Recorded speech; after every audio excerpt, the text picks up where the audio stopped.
Şiə yəni İmam Hüseyni Allahın höccəti bilən, Şiə yəni İmam Hüseynə itaəti vacib bilən, Şiə yəni İmam Hüseynin düşmənlərini düşmən bilən, Allahın höccəti bilməklə, itaəti vacib bilməklə, məhəbbət göstərməklə, onun düşmənlərinin cərgəsində yer almaq necə bir yerə sığır? Ümumiyyətlə, məhəbbətlə nifrət necə bir yerə sığır?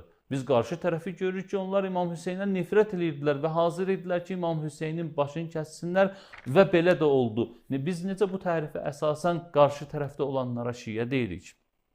Əgər İmam Hüseynlə düşmənçilik eləyənlərə şiə deyiriksə, o zaman o həzrəti son anına qədər müdafiə eləyərək öz şirin canlarından keçənlərə nə ad verək? Bəs bunları necə adlandıraq? Əgər desəz ki, onlar əvvəl şiə idilər, sonra düşmən tərəfə keçiblər, onda deyərik ki, bizim tərifimizə əsasən sabit qalmaq şərtdir. Məsələn, əgər bir nəfər müsəlmandırsa, daha sonra Allahı inkar eləyərsə, ona daha müsəlman deyilər, ona daha müsəlman deyilməz. O cümlədən də əgər bir şəxs öz əqidəsində sabit deyilsə, ona daha artıq müsəlman deyilməz. Bu məsələdə diqqət olunması labud və zəruri olan mövzu Kufə cəmaatının həmənki dövrdəki vəziyyətidir. Belə ki, bilirik ki, İmam Hüseynlə döyüşə gələnlərin əksəriyyəti bəli Kufə cəmaatı idi. Amma Kufənin vəziyyəti həmən zamanda necə idi? Gərək bu dəqiq araşdırılsın. Əgər bu dəqiq araşdırılsa, bu şübhə biraz da insanlar üçün aydınlaşar.